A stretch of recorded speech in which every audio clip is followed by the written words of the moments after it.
नमस्कार दोस्तों, स्वागत है आपका द न्यूज लॉन्चर के इस यूट्यूब मंच पर। दोस्तों, नरेंद्र मोदी सरकार का 12वां बजट आने वाला है। 2014 से अब तक 11 बजट पेश किए जा चुके।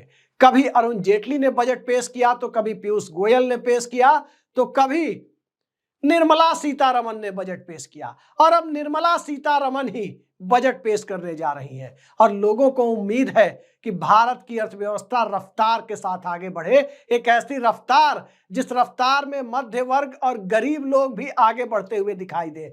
सिर्फ अडानी अंबानी ही आगे नहीं बढ़े, 5 ट्रिलियन में कम से कम 4.25 ट्रिलियन की हिस्सेदारी इस देश के 99% लोगों की हो और जो अमीर हैं वो 0.25% की ट्रिलियन में उनकी हिस्सेदारी हो।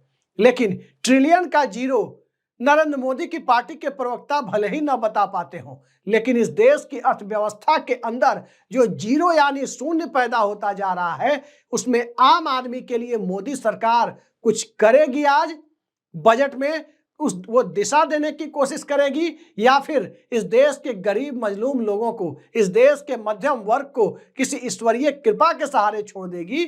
जरा इस क्लिप को देखिए तो आपको अंदाजा लग जाएगा कि क्या कहना चाहते हैं नरेंद्र मोदी। मैं मां लक्ष्मी से प्रार्थना करता हूं कि देश के हर गरीब एवं मध्यम वर्ग समुदाय पर मां लक्ष्मी की विशेष कृपा रहे। देखा आपने, नरेंद्र मोदी कह रहे हैं, प्रधानमंत्री नरेंद्र मोदी कह रहे हैं कि गरीब और मध्यम वर्ग के लोगों पर मां लक्ष्मी की कृपा बनी रहे।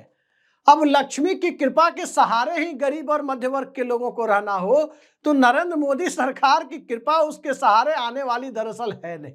ये आज लक्षण दिखाई दे रहे हैं और आज बजट में क्या क्या होगा और क्या क्या होता है वो मैं आपको बता दूं। आप देख लीजिएगा, यही सब बातें सामने आएंगी। मैं दावे के साथ कहता हूं कि निर्मला सीतारमन की स्पीच में यही सब चीजें आपको देखने को मिलेंगी। सबसे पहले यह बताया जाएगा कि इस देश में रेवेन्यू साइड में यानी टैक्स कलेक्शन कितना लाख करोड़ हुआ और टैक्स कलेक्शन को बताया जाएगा कब से, जीएसटी लागू हुआ उसके पहले से। उसके पहले का आंकड़ा कि 2013 या 14 में कितना था या 15 में कितना था और अब कितना है, कितनी वृद्धि हुई है, यह बताने की कोशिश होगी। जबकि हकीकत यह है कि जीएसटी में 31 तरह के टैक्सों को समाहित किया गया, जिसमें लगभग आधे टैक्स राज्यों के थे, कुछ केंद्र के भी थे। तो राज्य जो टैक्स पहले वसूलते थे वो टैक्स अब 2016 के बाद से केंद्र सरकार वसूल रही है। यानी राज्य जो अपने खाते में दिखाते थे वो अब केंद्र सरकार दिखा रही है और 2016 के पहले के किसी साल से जोड़कर इस बजट में, इस वित्तीय वर्ष जो बीतता जा रहा है, 31 मार्च को खत्म होगा, उसमें कितना टैक्स कलेक्शन ज्यादा बढ़ा हुआ है वो आंकड़ों का झोल आपको समझाया जाएगा। जबकि कोई समझदार आदमी उसे आसानी से समझ लेगा कि अरे भाई, एसजीएसटी को तो बाहर कर दीजिए, एसजीएसटी के अलावा आपका सेंट्रल जीएसटी कितना आया है वो बताइए। उस पर सरकार कुछ नहीं बोलेगी, बस सीधा आंकड़ा आपको दे दिया जाएगा कि टोटल टैक्स कलेक्शन, कोई कहेगा 35 लाख करोड़ हो सकता है, 40 लाख करोड़ का दिखा दिया जाए, कुछ ना कुछ दिखा दिया जाएगा। लेकिन रेवेन्यू साइड से जब इतने पैसे आ रहे हैं तो ये पैसे जा कहां रहे? स्वाभाविक है कि रेवेन्यू साइड का जो पैसा होता है, आम बोलचाल की भाषा में कहें तो वो सोशल वेलफेयर स्कीम पर राहत पहुंचाने पर खर्च किया जाता है। यानी इस देश के अंदर 82 करोड़ लोग यानी 58% लोग इस देश के जब 5 किलो राशन की सरकारी इमदाद पर जिंदा रहने को अभिशप्त है, तो कितना बड़ा राहत कार्यक्रम चलाया जा रहा होगा इसका अंदाजा आप खुद लगा लीजिए। और इतने बड़े राहत कार्यक्रम के हालात में इस देश की जनता को 11 सालों के अंदर कौन सी सरकार लेकर आई है, यह भी कहने की जरूरत नहीं है। अब कैपिटल साइड की बात करें, बजट के जो 2 प्रकार होते हैं, पूंजी खाता और राजस्व खाता। राजस्व खाते की बात तो मैंने आपको बता दी कि टैक्स का ढिढोरा पीटा जाएगा कि इतना वसूला गया, यानी जनता से इतना खून चूसा गया। साबुन खरीदने की बात हो, एक साबुन छोड़ दीजिए, बाल कटवाने जाइए, दाढ़ी बनवाने की किट आप खरीदे, उस पर भी टैक्स है। 13-14% तो सिर्फ इनकम टैक्स से आता है, जो अलग अलग तरह के प्रवक्ता और प्रवक्ताइन ये दोनों जो टीवी पर बैठ के बोलते हैं या बोलती हैं कि हमारे टैक्स के पैसे पर कुछ लोग जेएनयू में पढ़ रहे हैं। अरे भाई, आपका हिस्सा तो इस देश में 13 से 14% है जी इनकम टैक्स का।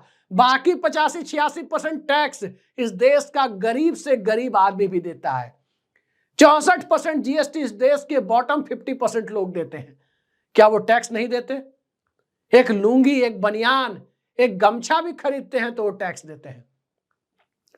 तो ये स्थिति जब इस देश के अंदर बनी हुई है कि टैक्स के साइड को यानी रेवेन्यू साइड को दिखाया जाए और कैपिटल साइड पर 2 लाइन बजट भाषण पढ़ के आगे चल दिया जाए, वो आज भी आपको देखने को मिल सकता है। क्योंकि इस देश में निवेश न के बराबर है। बाहर के निवेशक पैसे निकाल रहे हैं। यूबीएस जैसी जानी मानी अंतरराष्ट्रीय संस्था भारत में भयानक मंदी की भविष्यवाणी कर रही है। और इन सब से आगे खुद मोदी सरकार का कल जो इकोनॉमिक सर्वे आया, जरा उस इकोनॉमिक सर्वे को देखें तो पहले 10 पैराग्राफ को आप निकाल दें और उन 10 पैराग्राफ को निकाल कर उसके बाद से पहले 10 पैराग्राफ में तो भूमिका बनाई गई है, उसके नीचे से आप हकीकत पढ़नी शुरू करें तो उसके बाद आपको पता चल जाएगा कि पिछले 10 सालों में इस देश की अर्थव्यवस्था के साथ जिस तरह का प्रयोग किया गया और उन प्रयोगों के बाद जो हालात इस देश में बने हुए हैं, उस हालात में इस देश की अर्थव्यवस्था के अंदर जो यूबीएस जो बातें कह रहा है वो आपको भी वो पढ़ने के बाद सही लगेगा। बजट में तो तमाम गोलमोल बातें होंगी कि टैक्स आया, टैक्स गया। इनकम टैक्स में गोदी मीडिया आपको दिखाएगा और कोई समस्या पर चर्चा नहीं करेगा कि गरीबी कैसे कम होगी। गोदी मीडिया का एकमात्र एजेंडा, मैं दावे के साथ कह रहा हूं, आज आप टीवी खोल कर देखिएगा बजट के समय, इनकम टैक्स के स्लैब में कितनी छूट मिलेगी, 10 लाख तक की इनकम टैक्स फ्री होगी कि नहीं होगी, यही सब दिखाएगा आपको। इनकम टैक्स के अलावा उसे कुछ आता नहीं है गोदी मीडिया को, वो क्योंकि वो किसी ना किसी की गोदी में बैठा हुआ है। और इनकम टैक्स क्यों दिखाता है? क्योंकि गोदी मीडिया के एंकर और एंकरनियों की जो सैलरी है, मोटी कमाई आती है, उसमें कितना स्टैंडर्ड डिडक्शन मिलेगा और कितना छूट मिलेगा उनको अपने से मतलब है। उससे ज्यादा मतलब नहीं है कि इस देश में कॉर्पोरेट टैक्स की लिमिट इनकम टैक्स की अपर लिमिट से ज्यादा है। उसके लिए यानी कॉर्पोरेट टैक्स की लिमिट इनकम टैक्स की अपर लिमिट से दरअसल कम है। यानी इनकम टैक्स देने वाला जो उच्च मध्यम वर्गीय तबका है वो ज्यादा टैक्स दे, और जो रईस ज्यादा और अमीर ज्यादा हैं, जिनके पास हजारों करोड़ की संपत्ति है, वो कॉर्पोरेट टैक्स के नाम पर उससे छोटे स्लैब में टैक्स दे। यही मोदी सरकार की आर्थिक नीति है। यह भी आपको देखने को मिलेगा। आपको यह भी देखने को मिलेगा कि इस देश के अंदर कितनी संपत्ति को कभी एसेट मोनेटाइजेशन के नाम पर तो कभी विनिवेश के नाम पर और कितने बड़े बड़े उद्योगपतियों के हवाले करना है। बजट के बाद यह देखना दिलचस्प होगा कि बीएसएनएल का कितना शेयर बेचा जाएगा, भारत पेट्रोलियम का कितना बेचा जाएगा, गैस पाइपलाइन जो है आईजीएल की हो या जिसकी भी हो, गेल की और कोई पाइपलाइन हो, उसे कितना बेचा जाएगा विनिवेश के नाम पर, एसेट मोनेटाइजेशन के नाम पर। यह सब भी आपको देखने को मिल सकता है, क्योंकि सरकार और उसकी स्थिति मौजूदा दौर में वही है जो किसी हालात खराब हो चुके जमींदार की होती है। जब जमींदार अपने घर में गांव में जाकर देखे तो अपनी हवेली के अंदर से गहने निकाल निकाल कर पहले उसे मॉर्टगेज करता है सुनार की दुकान में, या फिर उसे बेच करके अपने खर्चे चलाने की कोशिश करता है। वही स्थिति इस देश में एसेट मोनेटाइजेशन के नाम पर लाई जा रही है। तो अब जरा बताइए, बेरोजगारी चरम पर, वैकेंसियां नहीं निकल रही, प्राइवेट सेक्टर भी बहुत ज्यादा रोजगार देने की हालत में नहीं है क्योंकि उसकी स्थिति भी बद से बदतर होती जा रही है। हम दो हमारे दो का राज चल रहा है। तो इन सब परिस्थितियों में गरीब और मध्यम वर्ग को तो लक्ष्मी माता के भरोसे ही रहना होगा। ये बात तो नरेंद्र मोदी ने बिल्कुल सही कही है कि उन पर विशेष कृपा बनी रहे। हाँ, कृपा बनी रहेगी। निर्मल बाबा जैसे कभी टेलीविजन पर कृपा बरसाते थे कि डायबिटीज वाले को कहते थे कि खीर खा लो और अपना शुगर बढ़ा लो। क्या उसी स्थिति में मोदी सरकार की वित्त मंत्री इस देश को लेकर जाने वाली है? खैर, हम चाहते हैं कि इस देश में गरीब समर्थक अडानी अंबानी विरोधी बजट सामने आए, लेकिन ये तो आने वाला नहीं है। ये लिख कर ले लीजिए, ऐसा बजट नहीं आएगा जिसमें इस देश के कॉरपोरेट के ऊपर कोई प्रहार किया गया हो। वैसा बजट आने वाला नहीं है, बल्कि बजट आपको वही देखने को मिलेगा जो आप 10 सालों से देख रहे हैं।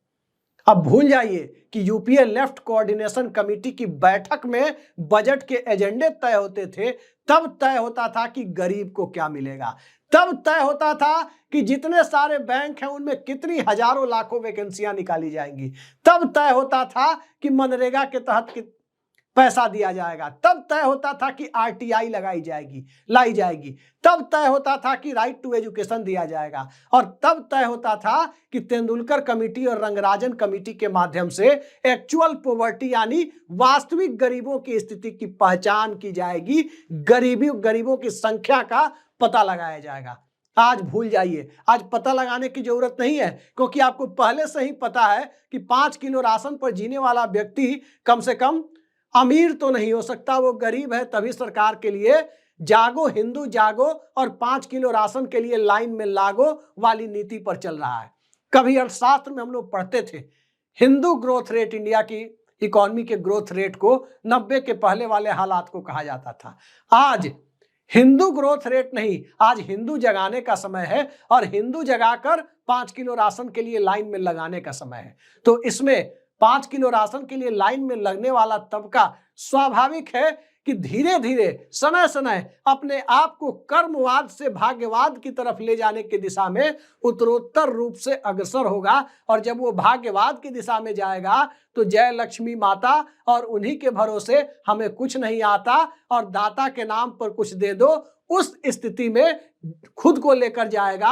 और फिर चुनावी हिंदुत्व के लिए जो परिस्थिति बनेगी वो 5 किलो राशन के सहारे वोट खरीदने की स्थिति तक जाएगी। और वही, मुझे नहीं पता कि नरेंद्र मोदी उसी स्थिति की तरफ तो इशारा नहीं कर रहे थे